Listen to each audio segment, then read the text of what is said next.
Alhamdulillahi Rabbil Alameen. Alhamdulillahi ala ni'matil Islam wa ala tawfiqil Iman. We are indeed sorry for the late starting of our tonight's halqa. It's human frailty, and I hope you will pardon us for that.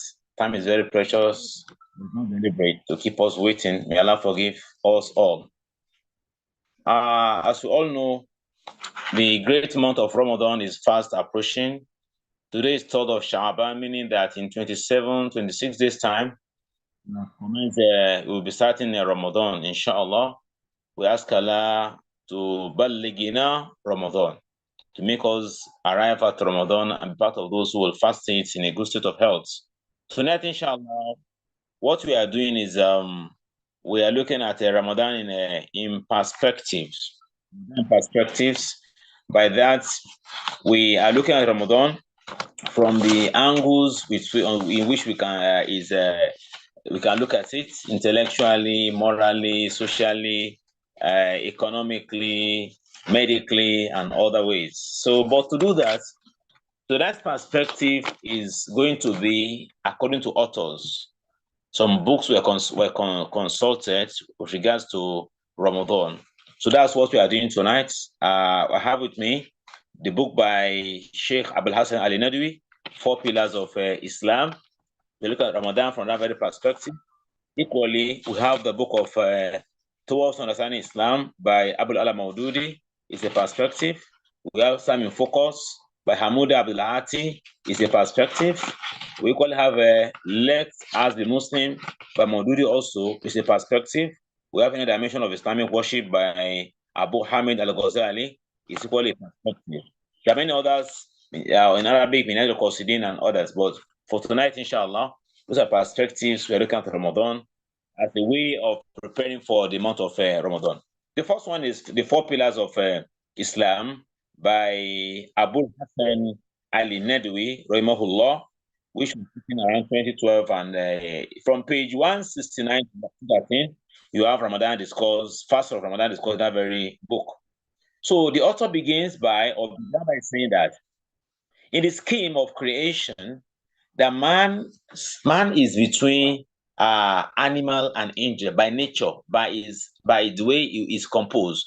So this nature, according to the author, is a blend of two attributes: that of the animal, that of the angel, and that attribute is a requirement, is a prerequisite for man to be an Khalifa on earth, because man is not meant to be Khalifa in the heavens. Angels were not meant to be on the earth. So animals are not meant to be the heavens. So the assignment man was given was for him to come to the earth, and he has to have the qualities, the components of what can make him live on the earth to discharge the duty. That's why in man, Allah reflects in him some attributes of freedom, mercy, patience, power. You see man having those good attributes, which are attributes of Allah. Allah did one thing, Allah breathed into man, so he gave man some of those attributes. Also, man has other impulses in his dispositions. Man, he feels the hunger, thirst, sex, love of ease, creativity, desire for varieties, and so on. Desire for change. These are part of man too. So man is now there's a tussle between body and spirit in man, because man is a combination of body and soul. So the soul pulls him to the origin that man should revolt against materialistic conception of life, to spend some time with what can make him return to Allah, what can make him praise his Lord. So there's a pull in the heart of man towards that. Similarly, the body equally invites man to his source, the earth, which of course is home of crookedness, home of rebasement, home of materialism, home of cheating and the like. So man is between these two. So when the hold of spirit, weakens, when the spiritual power of man, the willpower of spiritual is weak, then man falls under control of physical self. So when man's spiritual power is weak, he becomes a slave to his human propensity. Then You see man becoming a slave to physical self. So, but when the beast in man is left loose and is not controlled, then his stomach takes over, becomes the pivot of human, making him to existence, because determining everything he wants to do. Then there comes fasting as a shield to save man from becoming a slave to his stomach. The author continues to explain that fast, he now went to make comparison of fasts as obtained in the ancient religions. He began by mentioning Hinduism, that in Hinduism, according to Professor Mahadevan of Madras, that each cult in Hinduism, what do? They have special days for their own fast in the year. It's not about everybody fasting together. Just each cult, each group, each sect, they have a day they fast in the year. That was one of the features in Hinduistic fasting. Then in Zoroastrianism too, in their own case, there is another philosophy or ideology that in their own case now, fasting is not compulsory for the common man. Common man may not need to fast in their own case. It's not for everybody too. In Judaism, he explains that in their own case, fasting was instituted as a sign of mourning. So when there's they want to mourn somebody, they will fast. Or when there's a danger threatening them, and so on and so forth, then they will want to what? They want to fast. When a seer, for example, their rabbi wants to prepare himself for so-called divine revelation, they will declare people should fast.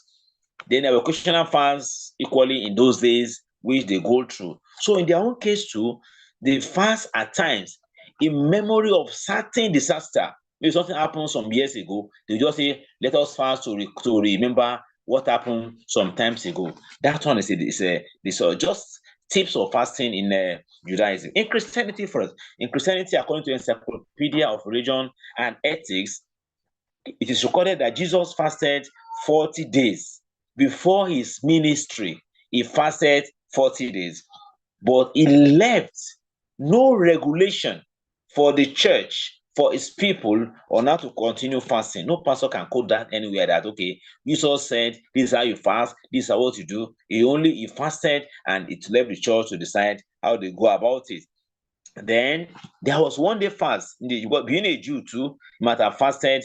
They call Day of Atonement. It's a one day fast that was common, prevalent in Jewish environment that very time. But from the 3rd century, there was what they call church orders. These church orders now, that was from where they were now picking how the fast should be. They were not trying to regularize fasting. By 4th century, in that same order, then the fasting of 2 days before Easter was instituted. And of course, at time it ends in the midnight. As for those who were sick, they were allowed to fast on Saturday. Then, but there was diversity in the fasting among the Christians across the world. And there was diversity of when they stopped the fast, like in Rome. They stopped their own fast by a cockcrow. Elsewhere, it was nightfall. But the 40-day fast find its way as popular today in the 1st century. So Rome, in the case of Rome, there were 3 successive weeks for fasting before Easter. Now, that was that. They left Saturday and Sunday out. In Illyria, Greece, and Alexandria, they fasted 6 weeks. So from this, we can see that there was variance in this fasting in the case of how they fast, because some of them, the fast they observe was that some will only eat fish alone. They will not eat any other food, So they will be eating fish alone. They can eat bread, they can eat other things. It's called fasting, because they say they are fasting by eating fish alone. Some again, their own fast was they will only eat fish and fowl. So they won't eat another kind of food. It's a fasting. Some in their own case, they will avoid eating egg and fruits. They are fasting. Some again, they will just eat dry bread only. Say they are fasting. Some will not eat anything at all. They say they are fasting. Some avoid food that were cooked on fire. They were equally fasting. All these were the thing common in the fast of the Christian church then. So we see from that Islamic fast is unique in that, unlike all these fastings, they do not actually shield or treat the nature of man.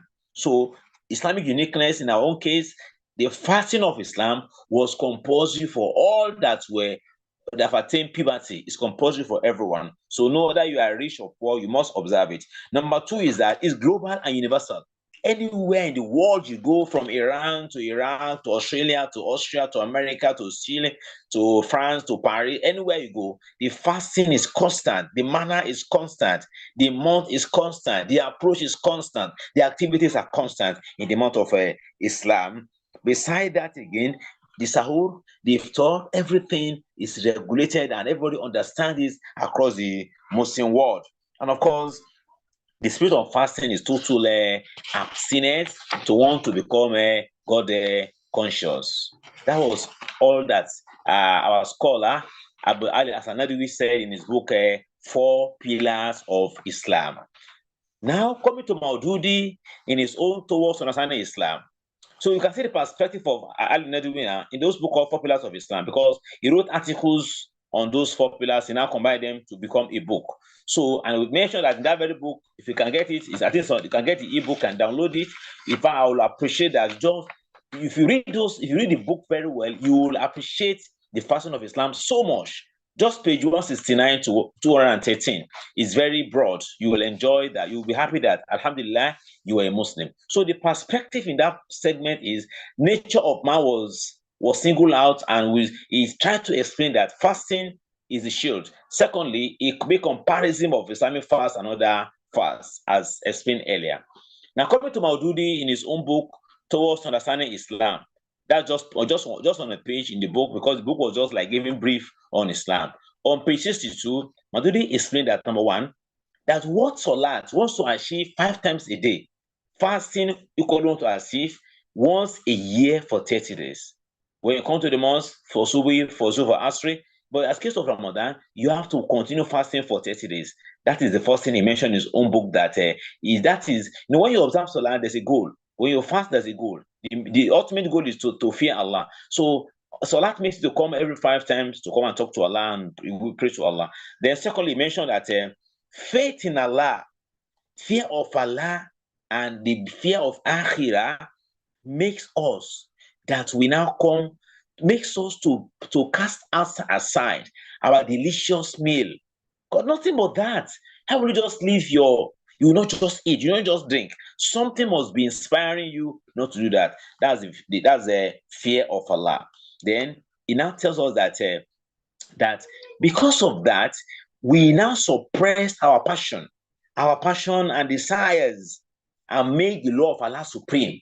When you observe fast of Ramadan, you are making Allah's law supreme because you're obeying the rules of Allah. So beside that, he mentioned that fasting or fast of Ramadan has impact on society because it brings about the real equality of human being in society, unlike other religions that cannot achieve that. There's sentiment of love and brotherhood. When you are fasting together, rich man is fasting, the poor is fasting, and you feel the pain of hunger. You are able to realize that they are going through a lot of things. So you abandon the dunya and focus on the akhirah. Is the love of Allah, as explained by Maududi in that very chapter of the book. When you look at the pillars of Islam, Zakat focuses on welfare, humanitarianism. When you look at Salah, it focuses on the bond of coming together and want to praise Allah alone, constancy in coming to God. When you look at Hajj, it creates a forum for universal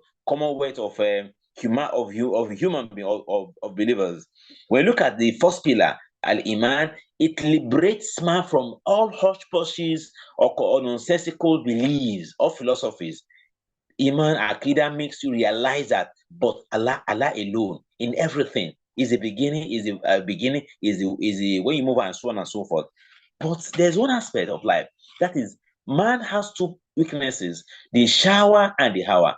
The shower, the Quran tells us in Surah Al Imran verse 14, where Allah says, أعوذ بالله من الشيطان الرجيم زين للناس حب الشهوات من النساء والبنين والقناطر, to the end. Allah mentioned the shower, things that you desire, you're lost. So that is one thing for man. So we talk of what we want to eat, what we want to drink, what we want to enjoy. Then hawa, How is your desires that I will not pray, I will not fast, I will drink alcohol? Those kind of thoughts that one has are desires that he makes to disobey Allah. So fasting is the most potent pillar that helps to fight that very weakness. It's only fasting that is able to let man come to terms with reality of not disobeying Allah. That is all from the book Towards Understanding Islam by Abul Ala Al-Maududi, inshallah. As our interlude for tonight, inshallah, we have our Ramadan nasheed or Ramadan preparation nasheed, which goes like this. Is a favor, is a mercy, is a blessing from Allah to be living and fasting in the month of Ramadan. Is a favor, is a mercy, is a blessing from Allah to be living and fasting in the month of Ramadan, month of glory, month of fasting, in which our Quran was revealed as a guidance and healing for believers of the world. Is a favor, is a mercy, is a blessing from Allah to be living and fasting in the month of Ramadan. Rajab has gone, Shaban has come, for Ramadan to follow. Starting fasting with Sahuru, breaking fasting with iftar. Is a favor, is a mercy, is a blessing from Allah to be living and fasting in the month of Ramadan. Fasting Shaban recommended to emulate Muhammad. Salatullah, Salamullah, ala ashrafil mursaleen. Is a favor, is a mercy, is a blessing from Allah to be living and fasting in the month of Ramadan. Ramadan come, Adot come, Aroyanu, the open door is for believers forever. Just mind that very way. Now, in the next book, Islam in Focus by Hamuda Abdulati, page 171 to 184. Hamuda Abdulati, page 171 to 184. In this book also, the author was the book. You need to read those pages. When you read it, I can assure you that this coming Ramadan can't be like your previous Ramadan, because it will prepare you philosophically, intellectually, morally, socially to really embrace the coming Ramadan in a very different mode. First thing you observe there is try to make clear that the definition of fasting itself, the misconception that fasting is the abstinence from eating, drinking, and sexual intercourse it's a misconception in the first instance. That the fast of Ramadan is much more than that. Much more than that. He now tried to give about 11 or 12 principles that define Islamic fasting. Now, the first one he mentioned is that in trying to start, he says, fasting in Islam is a matchless institution because the spiritual meaning of fasting is very great. The principle one is Ramadan teaches you sincere love. Sincere love, in that it's out of deep love you fast, because you love Allah, you fast for Him. Nothing but that, because you just ask yourself, why am I fasting? You see, you don't see the immediate thing that you see why you must fast. Nobody is monitoring you, so there's a kind of love in your heart. Forget the fact that the way you fast today, we are coming to that. Second is, he mentioned that fasting in Islam equips man with creative sense of hope and optimistic outlook on life. When you fast, what do you expect? What's your desired expectation? You want Allah to reward you. You prefer to go through hunger, through thirst, through inconvenience, through rigor, so that you are hopeful. You are not doubting that Allah will reward you for that. It's a creation of that kind of sense of hope in man. Thirdly is that it imbues man with a genuine virtue of effective devotion, honest dedication, and closeness to Allah. When you are fasting, the question is, whom are you fasting for? It's very clear. You are fasting to Allah. You are not doubting that one at all. There's some other things you can do, some other pillars of Islam, like giving alms to the poor, like giving zakat. You can do it to please some people. You can do hajj to please some people. When it comes to fasting, the pain you go through, it doesn't worth it that you fast because of human being. Because the pain, the hunger, you can just go somewhere secretly after you have promised you are fasting for them and go and eat. But here you are. You won't just do that because you are expecting something great from Allah. Besides that, again, the fasting of Islam cultivates a man vigilant and sound conscience. When you fast in secret, you fast in secret and public. No mundane authority is monitoring you. You monitor yourself. You will not drink water. You will not sip it. You do ablution 5 times in a day, more than that. You will not swallow in a way. Even when you swallow by mistake, you feel so bad. So and so forth. It's a kind of it's considered vigilance that you are conscious. You will not tell her, you will not do many things. You avoid many things. Then also, it indoctrinates man in patience and unselfishness. Do you see that? When you fast, you go through a kind of deprivation. Deprivation. Because it's not that you're not hungry. It's not that you don't see things to buy to enjoy yourself. But what do? You just basically, you don't do that. It's a deprivation you go through. In the course of which you're able to realize that some people are suffering through, you now realize that some people weekly or monthly or yearly, they go through that kind of deprivation. Then naturally you start to feel the kind of have a feeling for them in humanitarian wise. Also, Ramadan fasting teaches effective lesson in applied moderation and willpower. When you are fasting, you are disciplined to control your desires. At times you feel like doing some things which are physical things, but you don't just do it. You won't just eat. You won't just go after a girl or go after somebody. You won't just take alcohol. So that Ramadan is very effective in teaching you that habit to avoid things like that. Then another thing spiritually is that it gives a transparent soul that transcends, clear mind to think. It makes you to have a free mind to think. You're able to have a light stomach. Your brain is able to think well. When somebody eats so much, he can't think well. So Ramadan comes to your rescue to make you think better. Then Ramadan is a spiritual semester of home economics. It's a spiritual semester of home economics and budgeting. It's expected that in Ramadan, you spend less. If before Ramadan you are spending 100K, then in Ramadan you are meant to spend less or half of that. If you are spending more than that, there is a problem somewhere. So you realize that you eat less. It's Ramadan, it makes that to your subconscious to reduce what you eat. Then also, Ramadan fast teaches you to master the art of mature adaptability, because Ramadan fast changes your entire arrangement. It changes your system.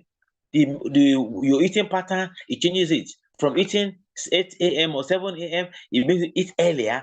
Besides that, it makes you wake up at night. When you are meant to be sleeping, you get up earlier. You'll be waking up earlier before. But Ramadan time, you are conscious to do more. You wake up instead of 4 a.m., you wake up 2 a.m., 3 a.m. Instead of that one again, after Isha, when you go and sleep and rest, you stand enough lap for 1 or 2 hours again. Then evening, you're reading the Quran, you're in the vehicle, you are moving, you're always busy with one thing or the other. It's a total change of your system of actions. Ramadan does that one too. And finally, for tonight, or last but one, healthy survival.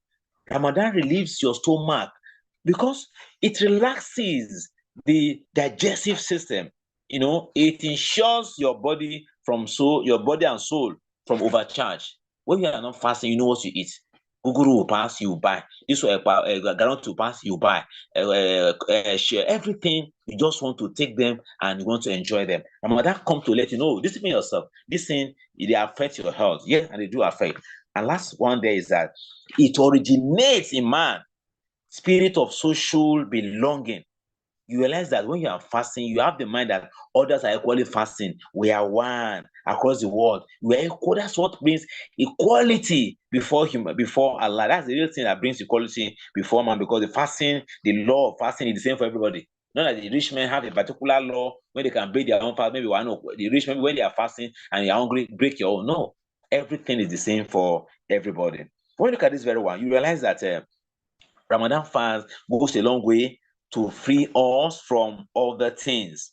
And by so doing, we learn that that's a great, achievement of Ramadan. According to our scholar, Hamuda Ablaati, those are some of the perspective to Ramadan by way of definition, which I think we get there. So it's a favor, it's a mercy, it's a blessing from Allah to be living and fasting in the month of Ramadan. The last but one book for tonight, my dear listeners and brothers and sisters, is Inner Dimension of Islamic Worship by Abu Hamid Al-Ghazali.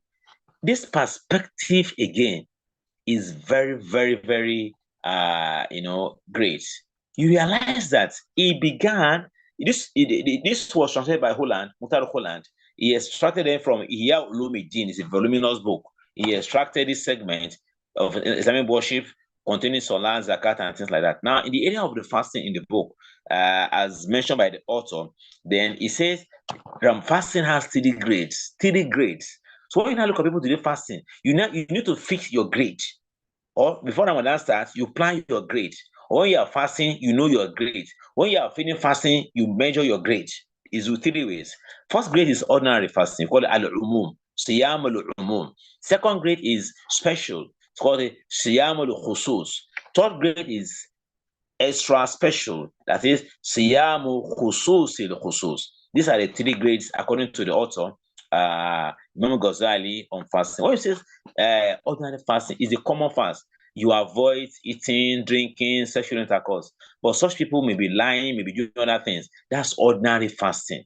Second fast is special. That one, all the organs, your hands will not commit sin, your mouth will not sin, will not commit sin. Those are all the bodily parts are protected, shielded, controlled, not to commit any sin. That's special. Then we have extra special. That's when your heart, called buka, will not think of anything unworthy, anything worldly. Anything unworthy, it will not think it. Anything worldly, it will not think it. Anything thought about this worldly world, because at this level of extra special, to even think of anything outside Allah will break the fast, according to those people in that level. The awliya, the prophets, and that level. So this level, according to the author here, there are 6 requirements of this fasting, of the special fasting. One is that I see not. Your eyes, when you are now fasting, will not watch immoral things on YouTube or Snapchat. On Instagram, on Facebook, on Reel, on TikTok. You can see that the challenge of the modern world is your challenge of managing your mobile phone in Ramadan. Get ready how to, and it's very simple. It's a matter of decision. Because you can't spend so much, go through so much rigors and waste the time. So when you control your eyes correctly, rightly, you are doing that very well. It's a requirement of special fast. Second is what? I speak not. You don't utter vulgar things, you don't abuse, you don't shout, you don't sing, you don't do anything. That's the level in a special fasting, which we are all of us should aspire to be. Then I hear not. Your ear, you can't just hear any music, anything wrong, anything lying, falsehood, backbiting. You're not ready for that.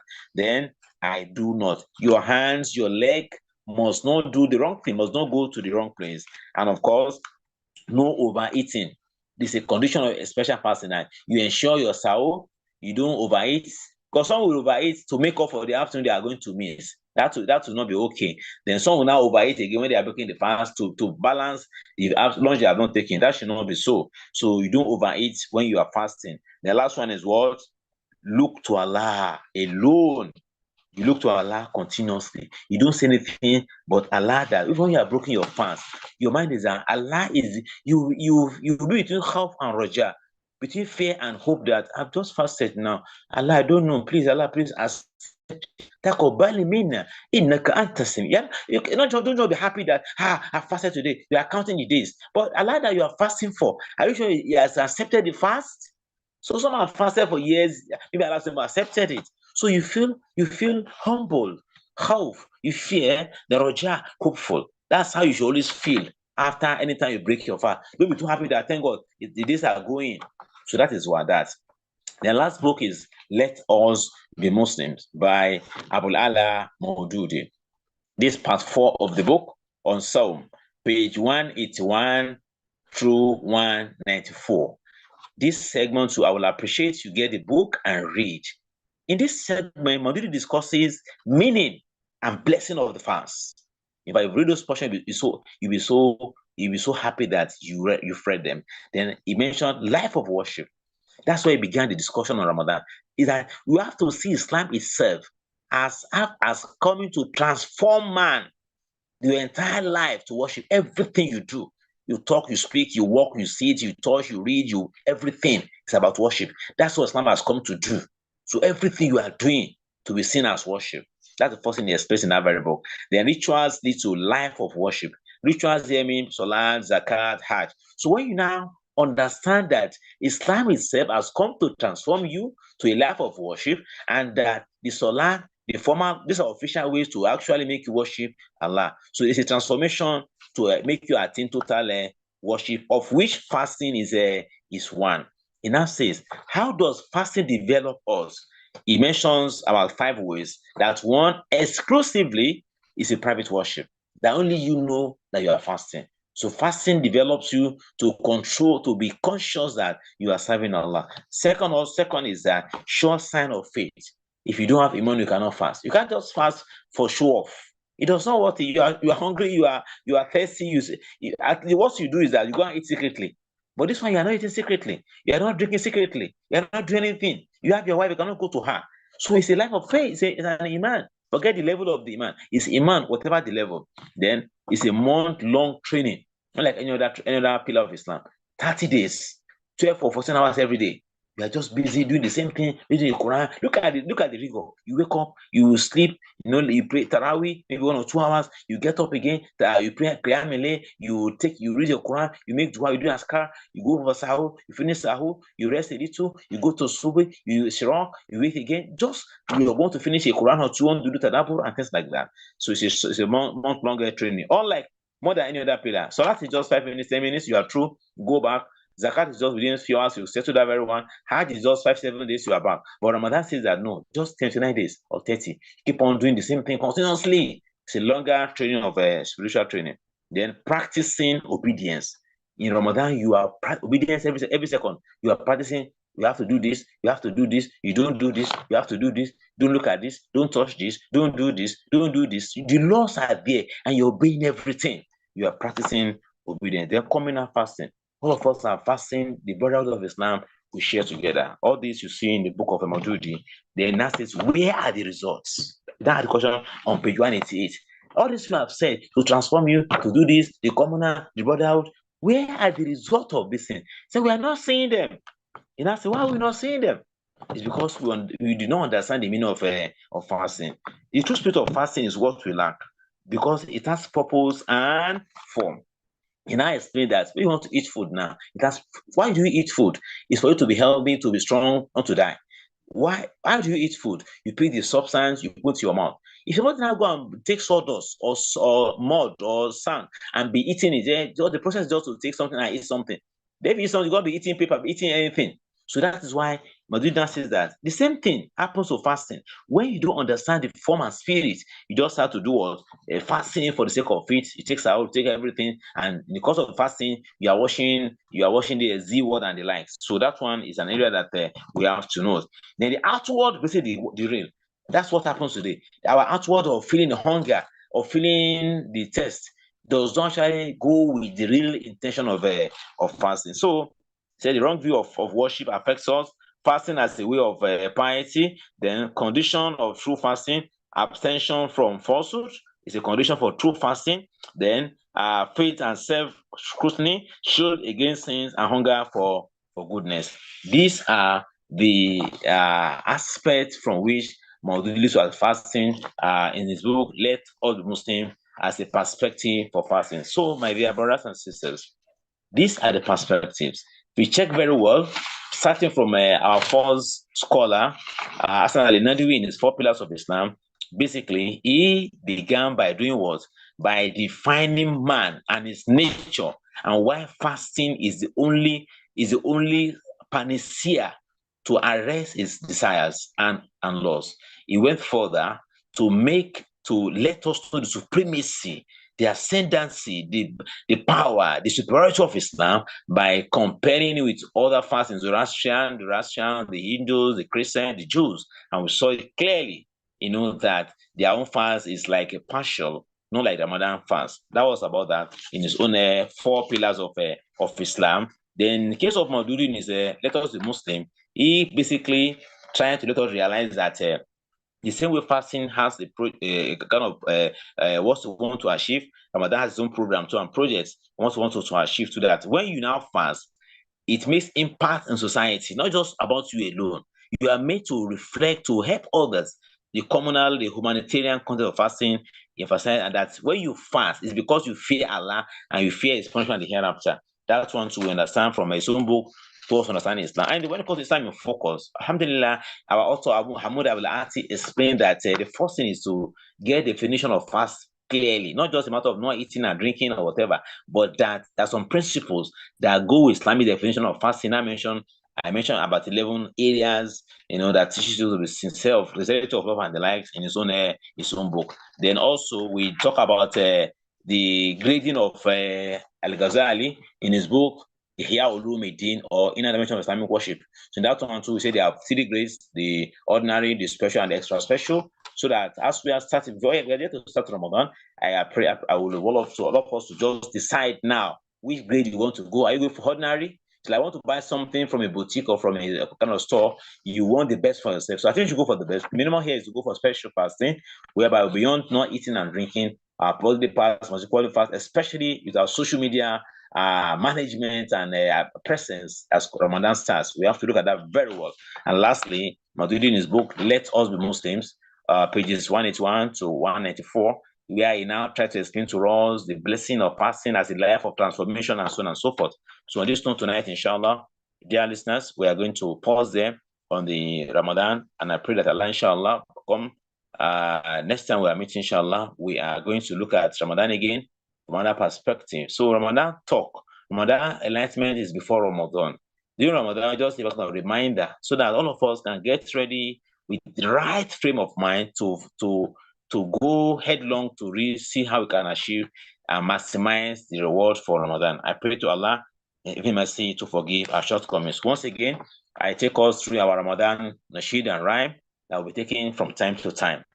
It's a favor, it's a mercy, it's a blessing from Allah to be living and fasting in the month of Ramadan. Starting one day, ending one day, 30 days of Ramadan will be over and over forever. Every man lives, every man will live as days of Ramadan and be over and over from this world. Barakallahu fina jamia, barakallahu fikum, shukran jazeera. So maybe you have some questions, clarifications to make before we round off for tonight, inshallah. Jazakumullah khair. You are free now to ask your questions.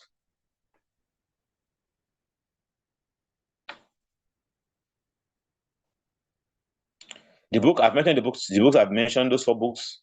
The 4 books are those the 4 pillars of Islam by Ali Nadwi. Towards understanding Islam, say Maududi. It was Muslim, Maududi, same author. Then Inner Dimension of Islamic Worship, Imam Al-Ghazali. Those are the books. Then Hamud Abul-Ati, Islam in Focus, inshallah. Jazakumullah khair. So those are the books as mentioned to us. Barakallahu fikum. So there are questions, you can ask your questions now. So from the chat box, no questions there.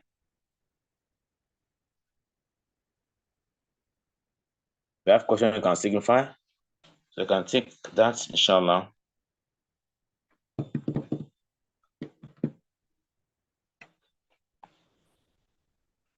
You have questions? If there are none, then that means for tonight, inshallah, we'll drawing curtain on our discussion.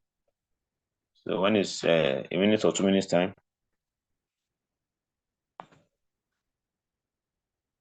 If you have questions, you can ask your questions now.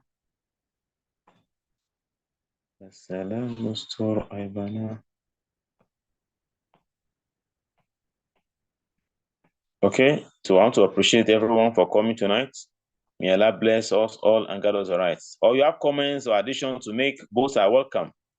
You have additions or comments, clarifications. So if there's none, so I once again want to thank everyone. May Allah reward you abundantly. And as we expect Ramadan, we ask Allah to bless us all. The common prayer that Allahumma baligina Ramadan. So we encourage us all to try to announce to fast some days in this Roger.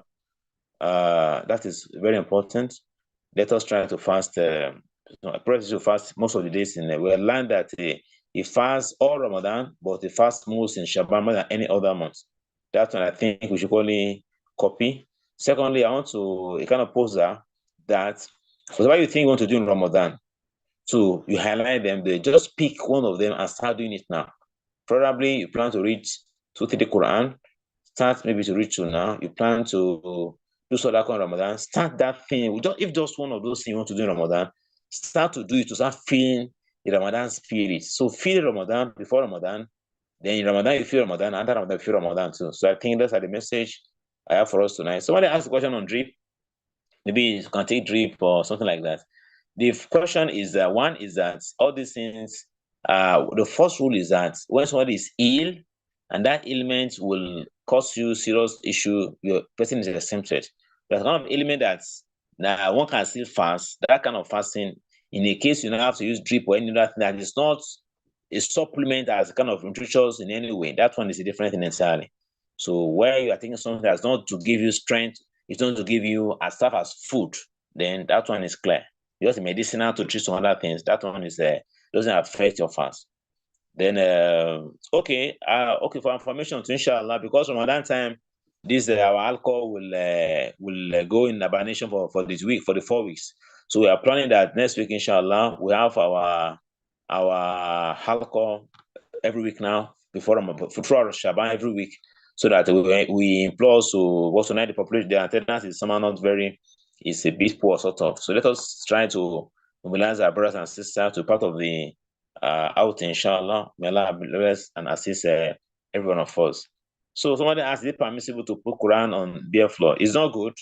It's called Al-Quran al-Kareem, the honorable Quran. So always put Quran on a shelf, on something that is very honest, or somewhere that is not on the floor. It's not good, just to honor the Quran.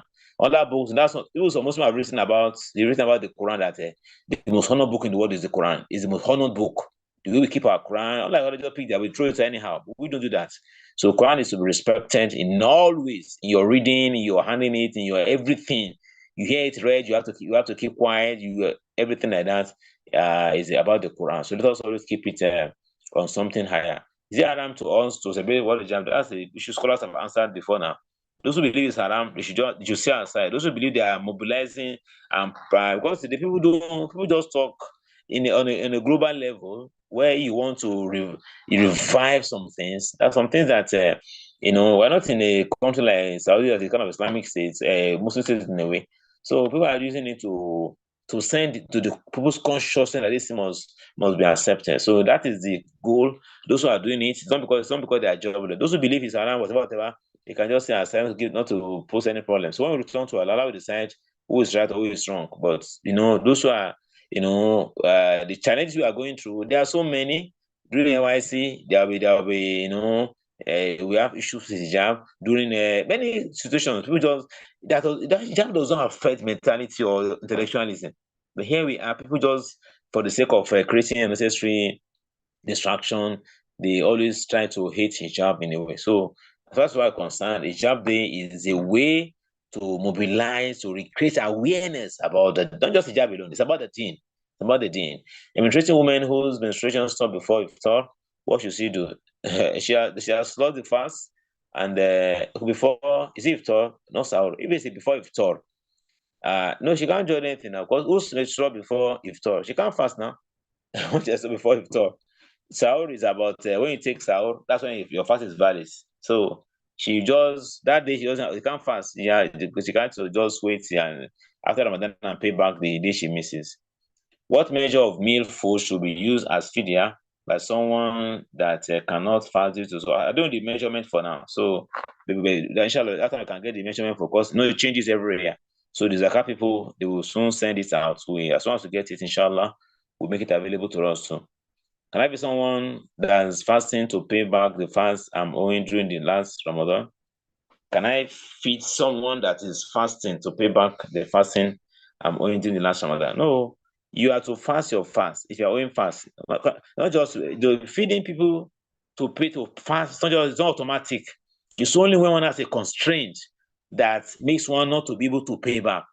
So that constraint must be seen, must be there before somebody can now talk of, okay, when you do fast on your behalf. That constraint is the condition for fidya or whatever, not just because that rich man will not fast at all. Just help me to fast my fast. No, fasting is the option. But when there are constraints, probably ill health that you are not getting over easily, or the fast, other factors that are genuine, then you can talk of fidya, or somebody can help you to do that. Maybe there's nursing mother and the like that some scholars mention, some book of fiqh, to help them do the fasting. So I think that's the last question for tonight, inshallah, is that I heard that she cannot eat as soon as the menstruation stops. If she does not eat, when she she doesn't have the fast. Nothing stops her. To honor the month is why they cannot eat. Not because that she is fasting. So because fasting has rules. You take sahur, it has hours of fasting. Now you make intention. Now somebody's menstruation stops by 4 o'clock or 2 o'clock. You cannot fast now. She just do to honor the month if she can. If she can not, if she can do without eating, then there's no problem with that. Because by default, she's not fasting for that very day. So the scholars want us to respect the month. We always encourage that, try not to eat to honor the month, because especially if you cannot cope, it does not mean that you cannot eat. But if eat at all, you don't eat in a public place, but people will not understand that you are not we are using for not eating, just to protect the Ramadan spirit atmosphere, inshallah. So we thank everybody for coming. Wa jazakumullah khairan wa assalamu alaikum wa rahmatullahi wa barakatuh. Shukran lakum jamia.